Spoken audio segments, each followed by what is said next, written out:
Good afternoon. We're going to start the Plat Committee now, so apologize for the delay. Call the meeting to order. Stand up and do the Pledge of Allegiance.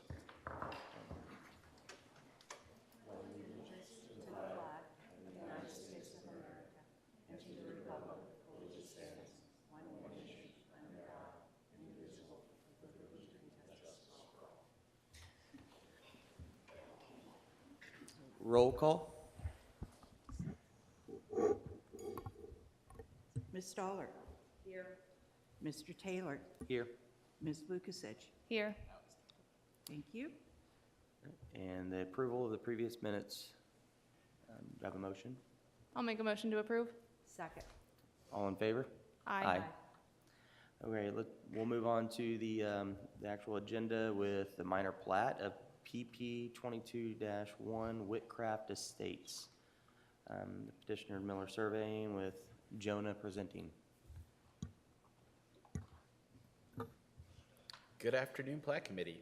This is the consideration of a primary plat for a two-lot minor subdivision known as the Whitcraft Estates.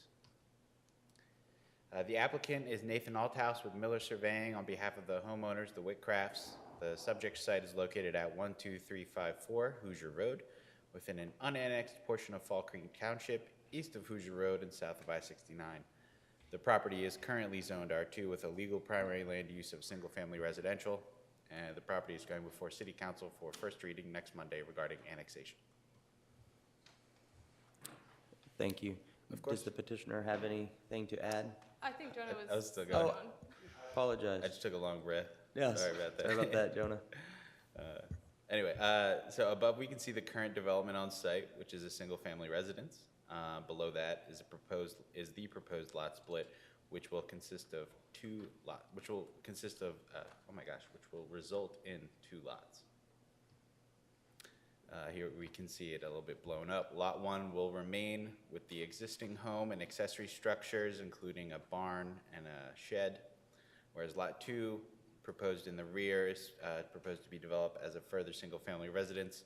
The exact building footprint at this time is unknown, but the lot itself is compliant with the standards of the UDO.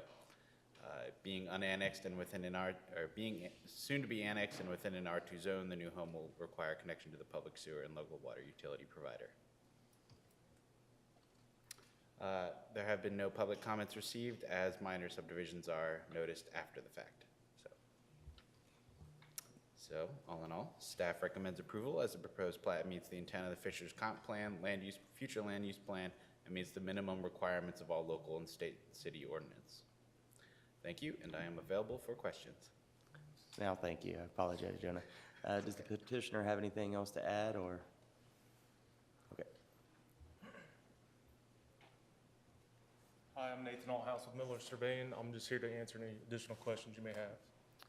Since it is a minor plat, we won't have any public comments, but open it up to the committee to ask any questions.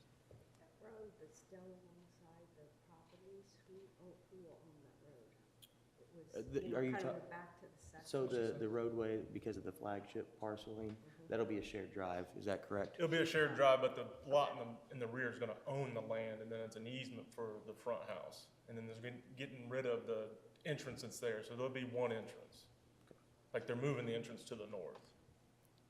They're eliminating the existing drive on the existing parcel that has the home, Right. and then adding this new drive, which will be shared. Right. Yep. Okay. It'll be a shared drive, okay. And in the easement description, is the maintenance of that shared drive discussed? Yes. And how is that I don't going to be know. worked out? It's going to be the daughter for now, right? So, but we'll get a maintenance agreement recorded before the plat is. So, or I can put language on the second page, but they've already signed it. So, we'll just get a maintenance agreement recorded before we record the plat. Okay. Would that work? Because the secondary plat hasn't been recorded, No. correct? All right. No, If you could maybe update the secondary plat to include that language, Okay, just so yeah. it's on there. Okay. We can do That would be helpful for future reference. Right. Okay. No problem. Is there any further questions? Nope. All right. Do I have a motion to approve? Motion to approve? I'll second. All in favor? Aye. Aye. Thank you. Thank you. Moving on to the second item, which is PP-22-2 Remington subdivision. Bree? I won't cut you off, I promise. Hello, I am Bree King from Planning and Zoning. Here you see the location of the proposed Remington subdivision. It has a common address of 8115 East 126th Street. This subdivision will result, is it not on?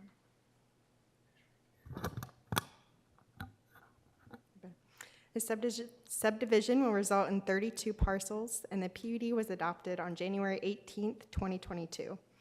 This primary plat was reviewed through the Technical Review Committee on February 24th, 2022, and all department comments have been addressed at this time. On the screen up here, you'll see on the right was the approved concept plan that was approved through the rezone case. And then on the left, you'll see the proposed primary plat.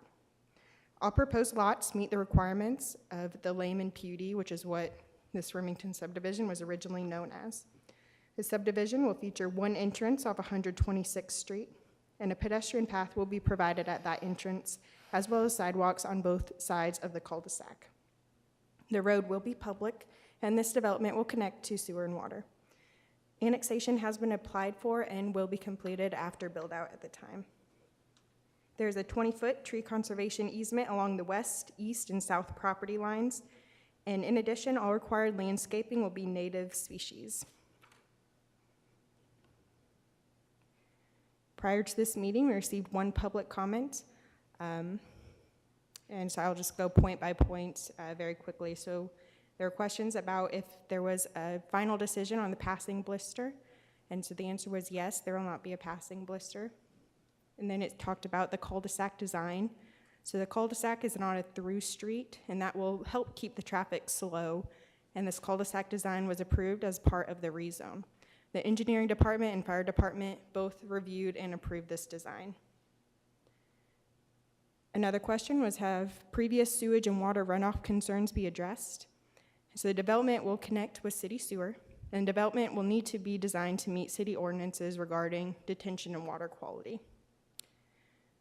The proposed density of Remington subdivision is 2.1 units per acre, and this was again approved with the rezone. Last question was, will the Remington subdivision impact property taxes of the surrounding homes? So this new subdivision will not affect the current property tax rate for surrounding homes. The good news is annexing this community will actually bring more tax revenue to Fishers, but it will not increase that tax rate. As this plat is in line with the objectives of the Fishers Unified Development Ordinance, the parcels are zoned PUD and align with the future land use plan. The future Remington development will meet the intention and standards of the established zoning district. Staff recommends approval of the primary plat as it meets all local and state requirements as presented, and as it meets all these requirements, it is legally required to be approved. Thank you, Bree. Does the petitioner have anything else to add? No? I will open it up for questions, public comment. Does anyone in the public have a question or comment to make? Please state your name and address.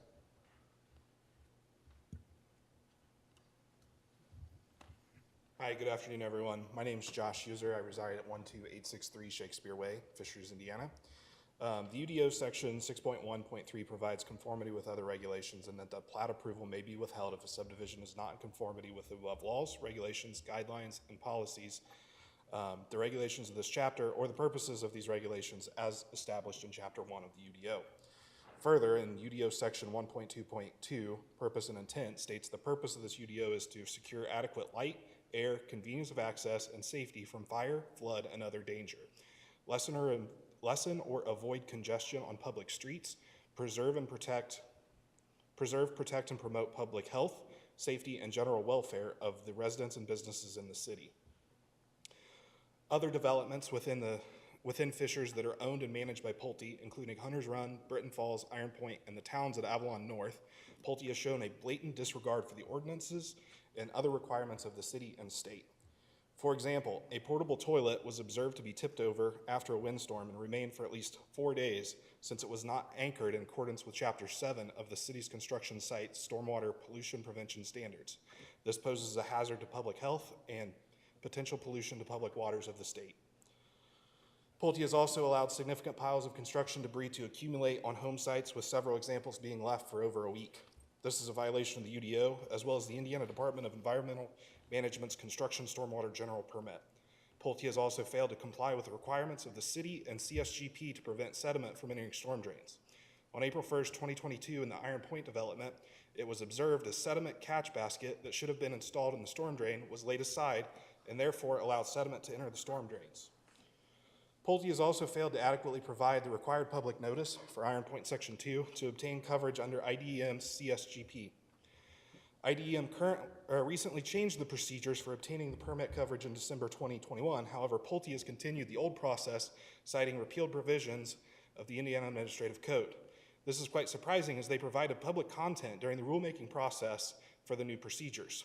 Based on the interactions with city staff, Pulte doesn't appear to react quickly to violations of various city policies, ordinance, and requirements, and instead operates under a violation and simply the cost of doing business.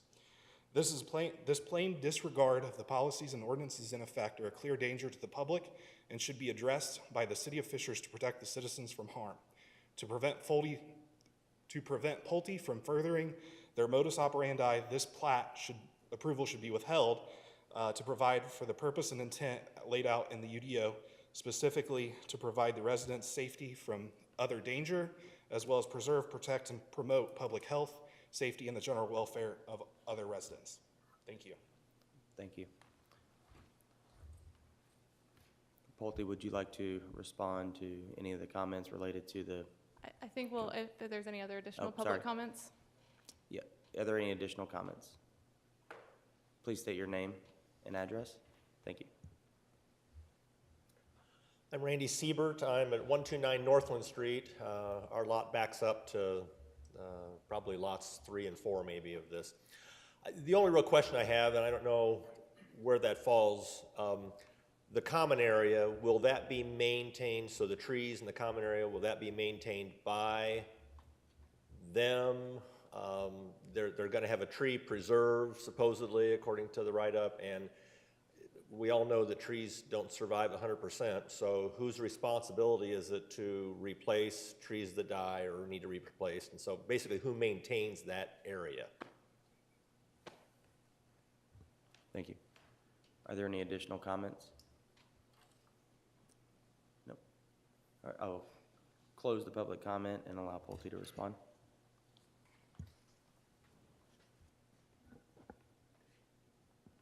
You guys hear me okay?